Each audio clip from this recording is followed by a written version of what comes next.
the shop. Today we're going to be talking about vacuum cleaners and how to do maintenance on them to keep them running as efficiently as possible.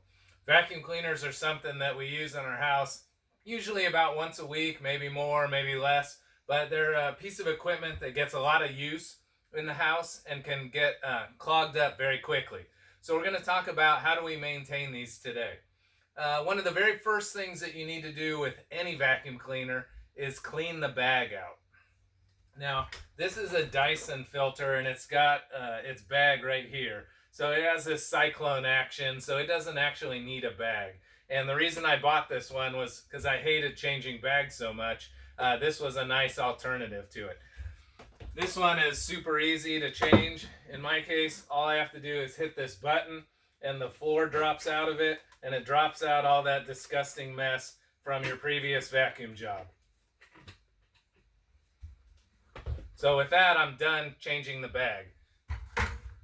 For some of you, you're going to have a bag in the back. You'll have to zip open the back and you'll pull the bag off, and then you'll just throw the bag away and put on a new bag.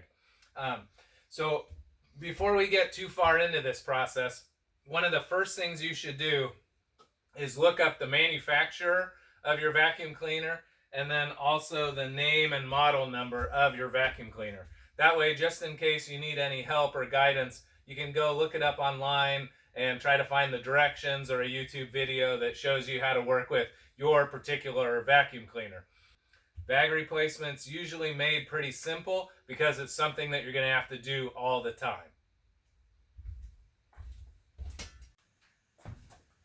Our next step in maintaining the vacuum cleaner is to look at the underside of the vacuum cleaner. Now let me zoom in here and I'll show you what this looks like. Underneath all vacuum cleaners there'll be this roller system, and the roller system sometimes has bars and it almost always has little brushes on it. And this thing will collect and sweep the carpet, and in the process of sweeping it, it pulls everything up into the vacuum cleaner. But as you can see how this thing is covered in hair and string and little grass particles and stuff, anything like that is going to get snagged up into this roller. And that is one of the most important steps of maintaining a vacuum cleaner, is to keep that clean. And that's what I'm going to show you how to do right now. So I'm going to give you a couple of options here. The easiest way to get rid of all this junk is to get in there with some scissors and start cutting that hair out of there. Some of the vacuum cleaners have easy access, and this one is one of those. Yours probably does too. Most of them have some way of pulling this kind of cover off. Now mine has this little clever setup where you could actually use quarters to do the screws on it. It's made to be very convenient like that. But since I can't afford quarters, I'm just going to use a large screwdriver. In my case, I just turn these 90 degrees and this little grill will pop off. And just like so, that grill pops off. And you'll have an easy access to get in here and get all this junk out of here. Make sure you do this on a surface that's easy to clean up, like tile or linoleum, or you could put down piece of paper or something where it's going to catch all of this garbage. In my case, it's on a workbench, so it's easy to clean up. Sometimes these little rollers will pop out, okay, like so. And if that's the case, remember, we're shop students and we're going to put stuff back the right way. We're not just going to force something. My wife's like that. We call her Bam Bam, because if something doesn't work, she forces it a little bit more, and if it still doesn't work, forces it a little bit more. And that always results in things breaking. We call her Bam Bam for that reason. Don't be a Bam Bam. When you work on stuff, make sure that you do it the proper way. So this one has little cams on it that spin, and they have to line up in the right order or they won't go in nice and easy. So I want to take my time and put stuff back the right way without breaking it. So now that I've got in here and opened this up, you'll see there's a belt on here too. And this is a good time to inspect that belt and make sure it's not cracked or torn or burned up. A lot of times what happens is this gets so gummed up that the belt starts slipping, and then you'll start burning up the belt. So it's a good idea to check it at this time. Once you've done all those initial checks and you've gotten yourself in here, Now that I've got that access door out of the way, it's very easy to come through and start getting all of this hair out of here. And I'm just going to come in and start snipping it and then pulling it away. And it'll just kind of unwind itself right off of the roller. Okay, we're going to pull all that out and then throw that into the garbage. I'll go ahead and get all this done, and then I'll meet you back here to finish it up. The bag of the vacuum cleaner. Again, that is the most important thing. So you want to change out that bag whenever it's getting close to full. On mine, I can dump it out routinely. It doesn't matter because I don't have a bag. If you do have a bag and you see it getting close to the top, usually it has a fill line about 3/4 of the way up or so. So when you see that bag filled, make sure you get rid of it and put a new bag in. Otherwise, your vacuum cleaner won't be doing its job. There is a little bit of additional maintenance that we need to do as well. And some of these vacuum cleaners are going to have additional filters. And the filters are there to purify the air that's going back into your house. So it sucks air through the vacuum cleaner. Most of the debris gets caught in the bag, but some of it is so fine that it's going to go back into the air of your house. And that's where the filters come in. And vacuum cleaners have every different type of grade of filter. Some will work very efficiently, and some are just kind of there for look, so they can advertise it. Okay, so if your vacuum cleaner is fitted with one of those filters, you might want to check and see.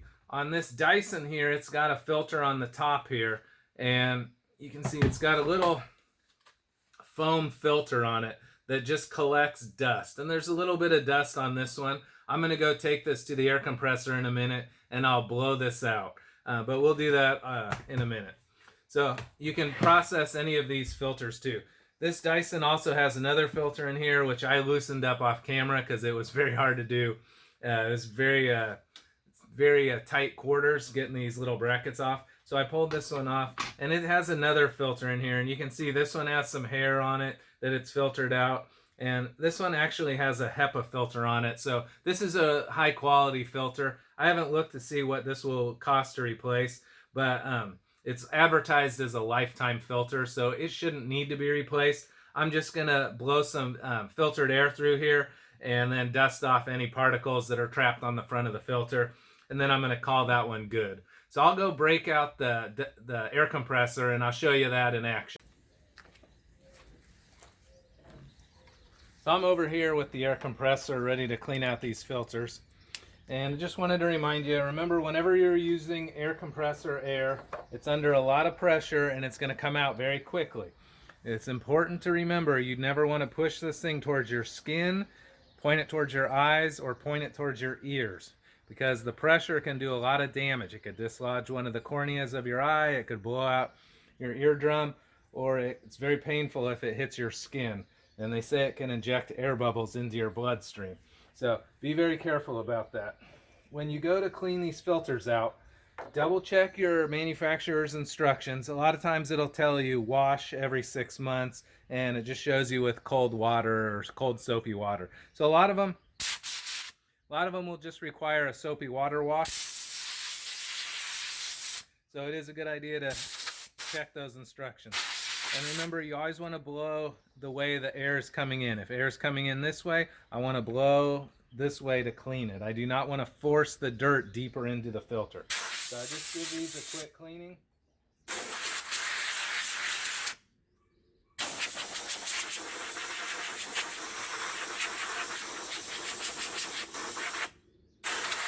You can see I'm blowing sideways. I don't want to blow the air into the filter. I just want to knock all the dirt off of it.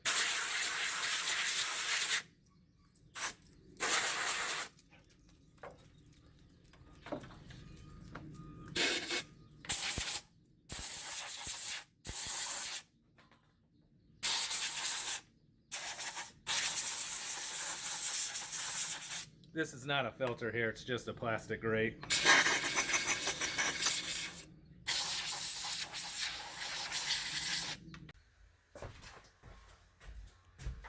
Now that everything's been cleaned up, it's time to go ahead and put everything back together.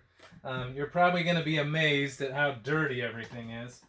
I would say the majority of Americans don't realize you even need to do all this stuff to the vacuum cleaners, and so they're going to be very gummed up and filled with dust and dirt. So you can see how great your work comes out once you finish getting all this stuff back together here. And remember, when you're fitting things back together, don't force things. Do it the right way. Don't be a bam bam. Fit everything back together. Let the bam bams break stuff so that you have a job to fix things, but don't be a bam bam yourself. You'll also be amazed at how well this thing works now that it's all cleaned up and been properly maintained. So we'll go ahead and slide all this stuff back into position. Again, take your time, make sure everything fits. The whole point of having a professional do it is because they can do it without causing any damage. So take your time, make sure everything pops in nice and neat. And if it doesn't, something probably isn't fitted quite correctly, and go back and double check. Look for any shapes or indications in the plastic that tells you which way they should go. Everything should just kind of go in nice and easy.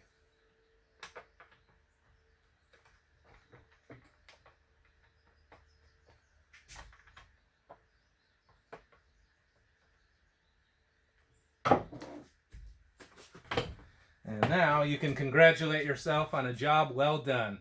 Excellent work, and it's a job that you could be proud of because you did it right. Now we're going to go in and try this baby out and see how it does.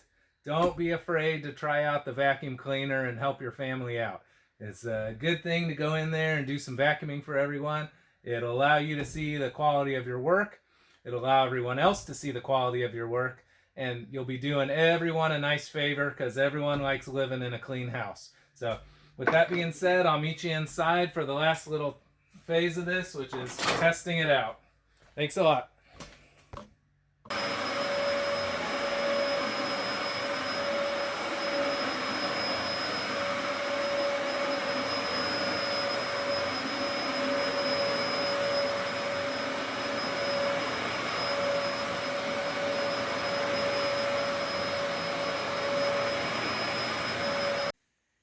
Well, thank you for joining me for another episode. And I already could tell a huge difference in the vacuum cleaner. Once you get all that stuff cleared out of there, it's like it vacuums up and makes everything look perfect. And this is a good time to note that you don't want to go as fast as you can while vacuuming, even though it's tempting to do. I know I feel the same way myself because I just want to get through everything. But you want to take your time with vacuuming, give the vacuum time to do its job. It's one of those machines that it can only work if you give it the proper amount of time. So congratulate yourself on a job well done, and I know your family will be very thankful for you helping out around the house. And until next time, talk to you later. Bye-bye.